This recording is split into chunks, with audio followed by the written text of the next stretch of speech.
से ही कमरा खुलता है सभी लोग हैरान हो जाते हैं। जानवी अपने कमरे के एक कोने में बैठी हुई थी। उसके सारे बाल बिखरे हुए थे। उसके चेहरे की हालत बहुत ज़्यादा ख़राब थी।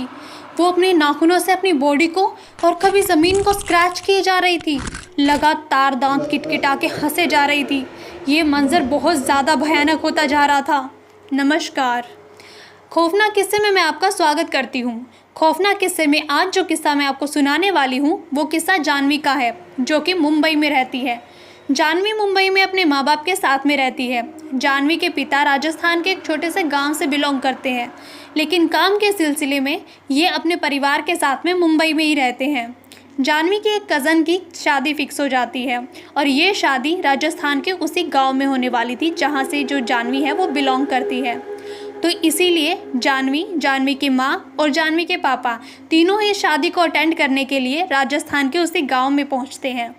अब ये तीनों आकर अपने फैमिली मेम्बर से मिलते हैं। इनके दादा दादी, इनके चाचा चाची, जानवी सबसे मिलती है और बहुत ज़्यादा खुश होती है क्योंकि यहाँ पे शादी वाला माहौल था। बहुत सारे रिश्तेदार आए हुए थे, अड़ोसी पड़ोसी सब लोग इकट्ठे खा रहे थे। मतलब गांव का तो आप लोग जानते ही है ना, गांव में तो सभी लोग इकट्ठे मिलके खाना वाना खाते हैं, इकट्ठे मिलके रहते हैं। वहाँ की जो लाइफ होती है ना वो अलग ही होती है, जो कि हमारे शहरों वाली लाइफ से बहुत ज़्यादा अलग होती है।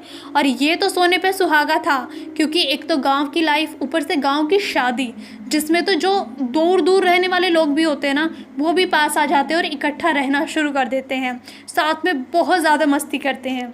अब जानवी जो है अपनी सभी कज़न्स के साथ मिलती है, बहुत ज़्यादा खुश होते हैं, बहुत ज़्यादा गप्पे लड़ाते हैं। अब शाम को ये अपनी कज़न्स के साथ बैठी हुई थी और इन लोगों की बातचीत चल रही थी। तो बातों ही बातों में जानवी बोलती है कि अब मैं आई हूँ ना यहाँ पे, तो बहुत सारी यहाँ से मेमोरीज़ बना के जाऊँगी, बहुत सारी फ़ोटोज़ क्लिक करेंगे, बहुत सारा घूमेंगे, मैं पूरा राजस्थान घूम के जाऊँगी। एक्चुअली क्या था, जानवी यहाँ पे बहुत कम आई थी। जब आई थी तो बहुत ज़्यादा छोटी थी। अभी काम के सिलसिले में जो जानवी के पापा है उनको ज़्यादा टाइम मिलता नहीं था, तो बहुत ज़्यादा कम जो है कह सकते हैं कि उनका आना जाना गाँव में होता था। जानवी की एक कज़न के साथ में बहुत ज़्यादा बनती थी, जो कि लखनऊ रहती थी और वो भी यहाँ पे शादी को अटेंड करने आई थी। उसका नाम था नीति। नीति यहाँ पे अक्सर आती जाती रहती थी और जब भी वो यहाँ पे आती थी ना तो यहाँ जो मेहंदीपुर बालाजी वाला मंदिर है उसमें दर्शन करने के लिए ज़रूर जाती थी, क्योंकि ये बालाजी के ऊपर बहुत ज़्यादा जो है श्रद्धा रखती थी। अब जो है ये सारे लोग बात कर रहे थे कि कहाँ कहाँ घूमने जाएंगे, क्या करेंगे, ये करेंगे वो करेंगे। तभी जो एक ये जो नीति है जिसके बारे में मैंने आपको बताया, वो कहती है कि अभी मैं आई हूँ तो जो है बालाजी वाले मंदिर के दर्शन करके ज़रूर जाऊँगी। अब बालाजी के मंदिर का नाम सुन के जो जानवी है वो पूछती है कि ये कौन सा मंदिर है जहाँ तुम जाओगी।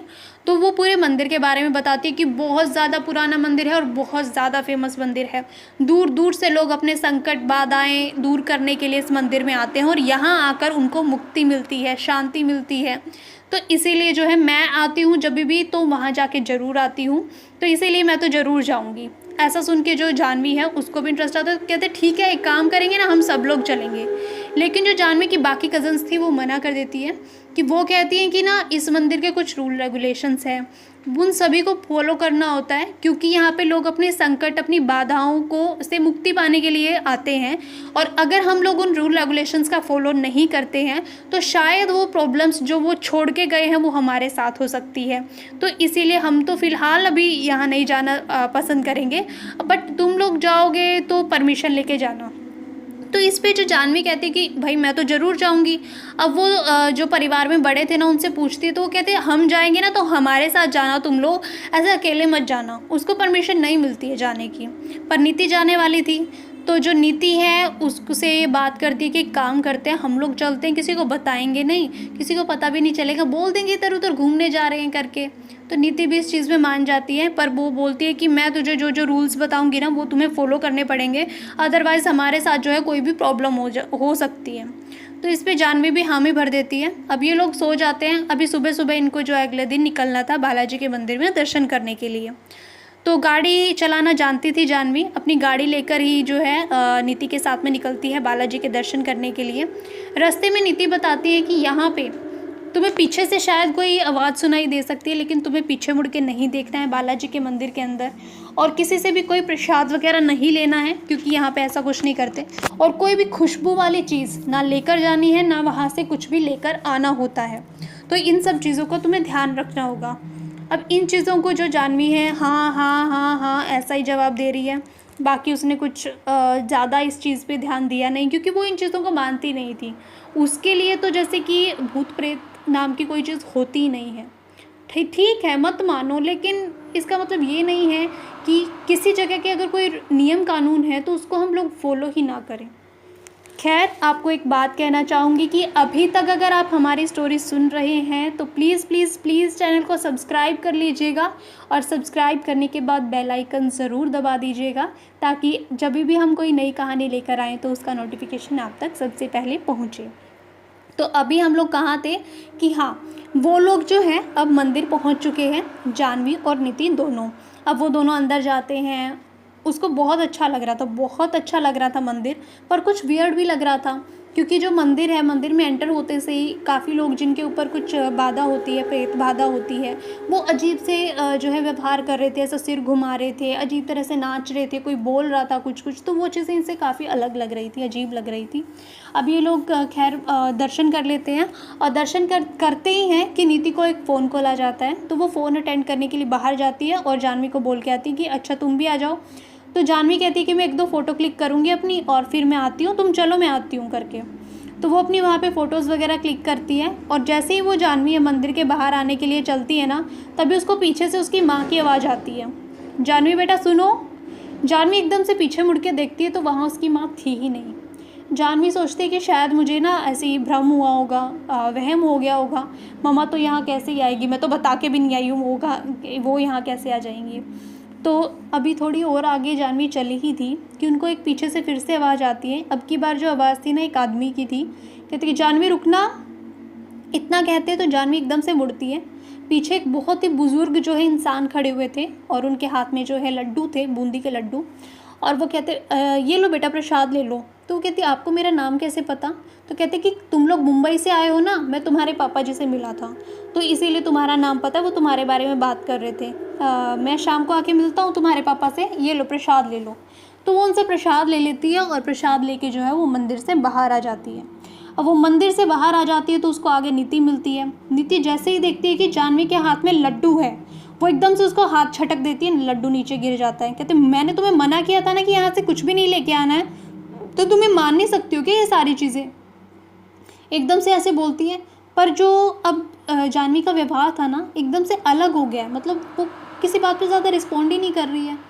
खैर, वो जैसे तैसे वहाँ से जो है घर आ जाते हैं। घर आके वो सीधा अपने कमरे में जाती है जानवी, और ज़्यादा किसी से बातचीत करती नहीं है, और अपना कमरा जो है बंद कर लेती है और वहीं पे होती है। अब बाकी लोग समझते हैं कि ये इधर उधर घूमने गई होंगी, तो अभी थक गई है इसीलिए शायद रेस्ट करने गई है, पर वो पूरा दिन जो है कमरे के अंदर ही बंद रहती है। शाम को जो है नाच गाना होना था, और बहुत सारा ऐसे फंक्शन चल रहे थे, शादी के फंक्शन अभी शुरू हो चुके थे ना। तो जो उसकी कज़न्स थी वो बुलाने के लिए उसको कमरे में जाती है, कमरा नोक करती है, बार बार से खटखटाती है दरवाज़ा, लेकिन अंदर से कोई रिस्पॉन्ड ही नहीं आता। काफ़ी देर तक दरवाज़ा पीटने के बाद भी जब जानवी कोई रिस्पॉन्ड नहीं करती ना, तो वो जानवी के माँ बाप को बता देती है कि ऐसे ऐसे हम लोग इतनी देर से ट्राई कर रहे हैं, बट वो ना खोल ही नहीं रही है कमरा। जानवी की माँ कहती कि हाँ, मैं भी दिन में गई थी, एक बार ट्राई किया था, पर उसने कोई रिस्पॉन्ड नहीं किया, मैंने सोचा शायद थक गई है तो इसीलिए सो रही होगी। तो इस पर उनके फैमिली मेम्बर्स आते हैं, चाचा चाची भी आते हैं, उसके माँ बाप भी आते हैं, और दरवाज़ा खटखटाते हैं, लेकिन जानवी जो है कोई भी अंदर से आंसर नहीं कर रही थी। काफ़ी देर तक जब उन्होंने ट्राई किया और कोई आंसर नहीं आ रहा था ना, तो वो लोग जो है दरवाज़ा खोल देते हैं, लाइक उस पर 1-2 बार जो है ज़ोर लगाते हैं, तो वो दरवाज़ा जो है खुल जाता है। दरवाज़ा जैसे ही खुलता है ना, सभी लोग शॉक हो जाते हैं, क्योंकि जानवी जो थी वो कमरे के कोने में बैठी हुई थी, बाल उसके पूरे बिखरे पड़े थे, और जो उसके चेहरे की हालत थी ना, बहुत ज़्यादा ख़राब हो चुकी थी। लाइक उसने काजल वगैरह सब फैला हुआ था, लिपस्टिक फैली हुई थी, काजल फैला हुआ था, बहुत ज़्यादा भयानक वो लग रही थी, और अपने नाखूनों से वो अपनी बॉडी को स्क्रैच कर रही थी, कभी बॉडी को स्क्रैच कर रही थी, कभी ज़मीन पे स्क्रैच कर रही थी, वो अपने बालों को फाड़ रही थी, कभी वो दांत किटकिटा के हंसे जा रही थी, लगातार वो हंसे जा रही थी। जानवी की माँ आगे जाती है, जानवी जानवी ऐसे करके बोलती है, बट जानवी कोई भी आगे से रिस्पॉन्ड कर ही नहीं रही थी। सभी लोग एकदम हैरान थे। उनके जो चाचा चाची थे ना, उनको समझ आ गया था कि इसके ऊपर कुछ ना कुछ जो है बुरा साया आ गया है। अब ये लोग पूछते कि ये कहीं गई थी, बाहर गई थी या कहाँ गई है, कुछ खा के आई है, कहीं कहाँ जाके आई है, पर उन लोगों को कुछ पता नहीं था। बाकी कज़न्स को नहीं पता था। वो कहते कि नीति के साथ तो ये कहीं बाहर गई थी। अब नीति से जब जोर दे के पूछा जाता है कि तुम लोग कहाँ गई थी, तो वो सारी बातें बता देती हैं कि हम लोग आज जो है बालाजी के मंदिर में गए थे। मैंने इसको सारे रूल रेगुलेशन बता दिए थे, लेकिन फिर भी वो वहाँ से जो है प्रसाद हाथ में लेकर आई थी। अब सबको समझ आ जाता है कि इसने वहाँ का नियम तोड़ दिया है, इसीलिए इसके साथ में कोई ना कोई समस्या जो है आ गई है। अब वो लोग जो है, रात काफ़ी हो चुकी थी, तो अब और कुछ कर नहीं सकते थे, क्योंकि सुबह होने पर ही मंदिर खुलता और वही मंदिर में जाके ही इस चीज़ का समाधान हो सकता था। अब इन्हें सुबह होने का वेट करना था। लेकिन रात को उस लड़की के साथ जो जो हुआ है, कभी उसने अपने बाल फाड़े हैं, कभी उसने अपनी उंगलियां तोड़ी हैं, कभी वो हंसी है, कभी रोई है। इतनी बुरी हालत उस लड़की की एक रात में हुई है ना, कि उसको देख के अच्छों के आंखों में आंसू आ जाए। पर वो लोग कुछ कर नहीं सकते थे, क्योंकि उन्हें सुबह होने का इंतज़ार करना था। अब सुबह हो चुकी थी। सुबह जैसे ही मंदिर के पट खोले जाते हैं, तो ये जो है जानवी को लेकर वहाँ जाते हैं, जो कि बहुत ज़बरदस्ती वहाँ लेकर जाई जाती है। और वहाँ जाकर जब भगत जी से मिला जाता है, भगत जी जो है 3 घंटे तक पूजा करते हैं, जिसके बाद इसके ऊपर जो भी संकट था उससे इसको मुक्ति दिलाई जाती है। पंडित जी इस पे बताते हैं कि ये लड़की यहाँ आकर यहाँ के जो नियम कानून हैं उनको ना मान के इसने बहुत बड़ी गलती करी थी, और जो ये प्रसाद लेकर गई है वो अपने साथ किसी एक बुरी आत्मा को ले गई थी, जिसने इसको बेहद परेशान किया था। खैर 3 घंटे के अनुष्ठान के बाद इसे मुक्ति दिलाई जाती है, पर क्योंकि एक रात में इसके साथ बहुत कुछ घटा था, इसकी उंगलियां टूट चुकी थी, इसके स्क्रैचेस बहुत ज़्यादा आ गए थे, तो इसने बहुत कुछ जो है सहन किया था। इस वजह से रिकवरी में इसको थोड़ा सा टाइम लगा।